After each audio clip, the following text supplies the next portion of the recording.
Hello friends, स्वागत है आपका हमारे चैनल दर्पण टेक में। यदि आप सरकारी कर्मचारी हैं, गवर्नमेंट एम्प्लॉय यदि आप हैं, तो ये वीडियो आपके लिए बहुत ही लाभदायक रहने वाली है।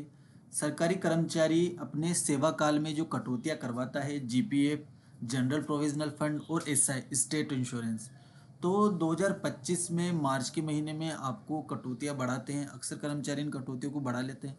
तो कौन सी कटौती आपके लिए ज़्यादा लाभदायक रहने वाली है? इसके अलावा जब सेवा समाप्ति हमारा रिटायरमेंट होता है, तो किस प्रकार ये हमें लाभ देती है, कौन सी सेवा आपको ज़्यादा लाभ देगी, इसके बारे में भी मैं इस वीडियो में आपको पूरी जानकारी देने वाला हूँ। तो आइए शुरू करते हैं। सबसे पहले हम बात करते हैं जीपीएफ और एसआई की। तो यहाँ पर जीपीएफ और एसआई के लिए कुछ कटौतियाँ सरकार के द्वारा निर्धारित की गई है। तो सबसे पहले हम बात करते हैं एसआई की कटौतियों की। तो यहाँ पर एसआई के लिए स्लैब गवर्नमेंट के द्वारा निर्धारित होता है, उसी के अनुसार आपको कटौती करवानी होती है। मूल वेतन की, यदि आपका मूल वेतन 22,000 रुपये है, तो आप मिनिमम 800 रुपये मंथली कटौती करवा सकते हैं। इससे इसके अलावा एक विकल्प और यहाँ पर दिया गया है। यदि आपका मूल वेतन 22,000 है, तो आप 2 स्टेप बढ़कर कटौती करवा सकते हैं। 1200 भी आप कटौती करवा सकते हैं चाहे तो, और 2200 भी कटौती करवा सकते हैं। मिनिमम 800 रुपये तो आपको कटौती करवानी ही होगी। और यदि आप ज़्यादा करवाना चाहते हैं तो 1200 और 2200 दो विकल्प यहाँ पर आपके पास और होंगे। 2 स्टेप बढ़कर आप कटौती करवा सकते हैं। इसके अलावा हम बात करें, यदि आपका मूल वेतन 46,500 से लेकर 72,000 रुपये के बीच में आता है, आप लेक्चरर की पोस्ट पर कार्यरत हैं, तो 3,000 तो मिनिमम आपको कटौती करवानी ही होगी। और यदि आप चाहते हैं तो 5,000 और 7,000 2 स्टेप बढ़कर भी आप कटौती करवा सकते हैं, लेकिन 7,000 यहाँ पर मैक्सिमम है। इससे ज़्यादा की कटौती आप नहीं करवा सकते। 7,000 मैक्सिमम है और मिनिमम आपको 3,000 की कटौती यहाँ पर करवानी होगी। तो 7,000 से ज़्यादा कोई भी स्टेट इंश्योरेंस में इन्वेस्ट नहीं कर सकता। ये प्रीमियम आपकी मंथली रहने वाली है। अब हम बात करते हैं जीपीएफ की। जीपीएफ यानी कि जनरल प्रोविडेंट फंड, सामान्य भविष्य निधि, इसकी रेट्स सरकार के द्वारा तय की गई है। यदि आपका मूल वेतन 23,100 यहाँ पर रहता है, तो मिनिमम आपको 1,450 रुपये की कटौती करवानी है। इससे कम आप कटौती नहीं करवा सकते। अधिकतम की इसमें कोई सीमा नहीं है, कितनी भी आप कटौती करवा सकते हैं। अधिकतम की यहाँ पर कोई सीमा नहीं दी गई है। बस कर्मचारी की सैलरी से कम होना चाहिए। सैलरी से ज़्यादा आप कटौती नहीं करवा सकते। इससे ज़्यादा आप जो भी चाहते हैं वो कटौती करवा सकते हैं। यदि आपका मूल वेतन यहाँ पर हम बात करें 51,000 से 62,000 के बीच है, तो मिनिमम आपको 3,575 रुपये की कटौती तो करवानी ही है। लेकिन यदि आप चाहते हैं कि मैं 10,500 की कटौती करवाऊँ, तो 10,500 की भी कटौती आप यहाँ पर करवा सकते हैं। इसमें कोई भी बाधा आपके नहीं है। एसआई में आप मैक्सिमम 7,000 की कटौती करवा सकते हैं, इससे ज़्यादा की कटौती नहीं करवा सकते। लेकिन जीपीएफ में इस प्रकार की कोई बाधा आपके साथ नहीं है। अब हम बात करें कि इसमें ज़्यादा से ज़्यादा कटौती करवाने का फ़ायदा क्या है, तो यहाँ पर मैं आपको बता दूँ कि इसमें ब्याज दर उच्चतम रहती है। उच्च ब्याज दर यहाँ पर आपको मिलती है, इसीलिए ज़्यादा से ज़्यादा लोग जीपीएफ में पैसा कटाते हैं।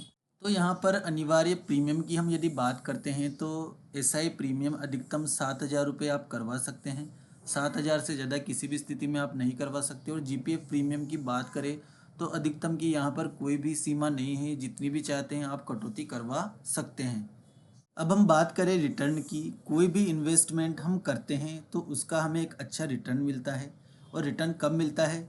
जब हमारी सेवानिवृत्ति हो जाती है, या वो वीआर ले लेता है, स्वैच्छिक सेवानिवृत्ति हो जाती है, या किसी कर्मचारी की सेवा के दौरान मृत्यु हो जाती है। ऐसी स्थिति में ही हमें रिटर्न मिल पाता है जीपीएफ का। अब मान लीजिए किसी कर्मचारी की जीपीएफ पर सेवानिवृत्ति हो जाती है, तो उसको ब्याज सहित पूरी राशि कैश में लौटा दी जाएगी। किसी प्रकार की कटौती उसमें नहीं की जाएगी। जितना भी उसका जीपीएफ का पैसा बन रहा है, सरकार उसको ब्याज सहित लौटा देगी। वर्तमान में जीपीएफ पर 7.1% का ब्याज यहाँ पर दिया जाता है। इसी के अनुसार आपके ब्याज की गणना की जाएगी। भविष्य में आगे इसमें बदलाव भी हो सकता है। अब हम बात करें एसआई की।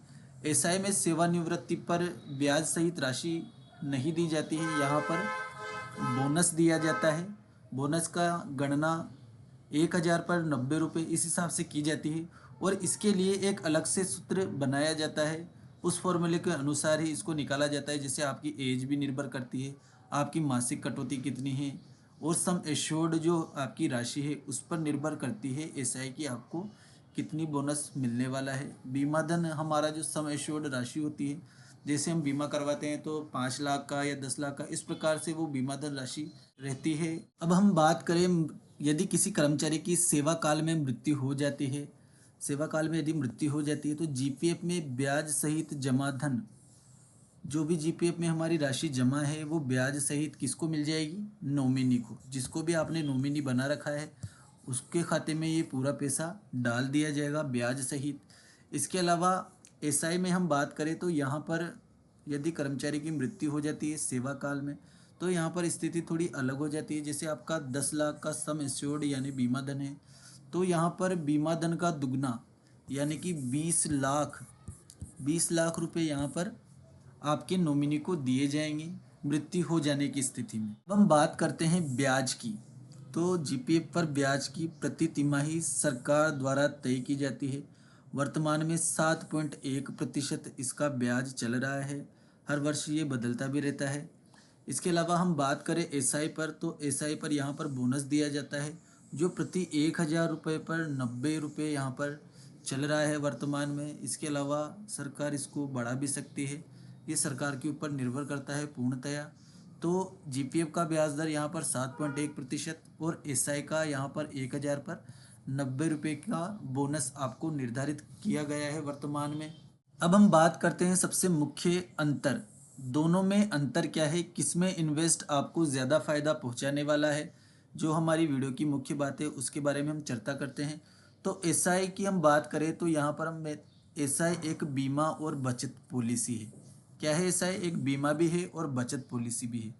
एसआई की कटौती में ये होगा कि यदि कर्मचारी को सेवा काल के दौरान कोई घटना यदि उसके साथ घटित हो जाती है तो यहाँ पर उसको डबल पैसे यहाँ पर सरकार के द्वारा दिए जाएंगे। 10 लाख का बीमा है तो यहाँ पर उसको 20 लाख सरकार के द्वारा दिए जाएंगे, तो ये एक बीमा पॉलिसी भी है। इसके अलावा हम बात करते हैं अब जीपीएफ की, तो जीपीएफ एक भविष्य निधि है। इसमें सेवा काल के दौरान यदि कर्मचारी को कुछ हो जाता है तो ऐसी स्थिति में जो भी उसकी जमा राशि है वो ब्याज सहित कर्मचारी को दे दी जाती है। इसके अलावा कोई फ़ायदा कर्मचारी को नहीं पहुंचाया जाता है, जबकि एसआई में यहाँ पर डबल उसको बीमा धन दिया जाता है और जीपीएफ में केवल जो उसकी जमा राशि है उस पर ब्याज लगाकर वो ही राशि कर्मचारी की नॉमिनी या फैमिली को दी जाती है। अब हम बात करते हैं कि एसआई और जीपीएफ में से किस में आपको ज़्यादा इन्वेस्ट करना चाहिए। तो मैं बता दूं आपको, यहाँ पर एसआई की अधिकतम सीमा दी गई है, 7,000 रुपये से ज़्यादा की कटौती आप नहीं करवा सकते हैं।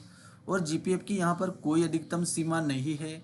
तो मैं आपको बता दूं साथियों कि जीपीएफ में यदि आप कटौती ज़्यादा करवाते हैं तो पहले तो क्या होता था, इसमें आपकी जमा राशि पर कोई ब्याज नहीं लगता था, लेकिन अब सरकार ने एक आदेश निकाला है, उसके अनुसार 5 लाख से ज़्यादा यदि कोई कर्मचारी अपने खाते में रखता है तो उस 5 लाख पर जो ब्याज, उस 5 लाख पर जो ब्याज दिया जाएगा उस पर सरकार टैक्स लेगी। प्रति वर्ष उन 5 लाख से ज़्यादा पर जो ब्याज बनेगा वो सरकार आपसे टैक्स के रूप में वसूल लेगी। जैसे 1 लाख रुपए यदि आपका ब्याज बन रहा है, जितनी भी आपकी राशि है, कोई लेक्चरर है, कोई बड़ी पोस्ट पर है, तो उस हिसाब से 1 लाख पर उसका ब्याज लगाया जाएगा। यदि वो 20% की स्लेब में आ रहा है तो 20% 1 लाख का उसको देना होगा। 30% पे आ रहा है तो 30% 1 लाख का उसको देना होगा, यानी कि 1 लाख का 30,000 रुपये उसका इनकम टैक्स यहाँ पर जीपीएफ के खाते से ले लिया जाएगा, ये उसको अदा करना होगा। इसलिए सबसे बेस्ट ऑप्शन यहाँ पर हमारा एसआई ही रहने वाला है, क्योंकि इसमें सबसे बड़ी बात तो रिस्क कवर हमें मिलती है। रिस्क कवर यहाँ पर हमें दिया जाता है। यदि हमारा 10 लाख का बीमा हो रखा है तो यदि कोई दुर्घटना घटित हो जाती है तो 20 लाख यहाँ पर नॉमिनी को मिलेंगे। सबसे बड़ी बात तो ये है, रिस्क कवर हमें मिल जाता है। इसके अलावा बोनस भी अच्छा है। तो इन्वेस्टमेंट का यदि बेस्ट ऑप्शन कोई है यहाँ पर तो एसआई है। एसआई में आपको ज़्यादा निवेश करना चाहिए। मार्च का महीना चल रहा है, इसी महीने में कटौतियाँ बढ़ा दी जाती है, तो यदि आपने कटौती अभी तक नहीं बढ़ाई है तो एसआई फर्दर डिक्लेरेशन निकाले और 2 स्टेप आपकी एसआई आप बढ़ा सकते हैं और उसको बढ़ा दें। जीपीएफ में यदि आप बढ़ाते हैं तो उसका ज़्यादा फायदा आपको मिलने वाला नहीं है। वीडियो अगर पसंद आया हो तो वीडियो को लाइक करें, चैनल को सब्सक्राइब करना ना भूलें। कोई समस्या आपके दिमाग में चल रही है तो कमेंट बॉक्स में ज़रूर बताएं। धन्यवाद।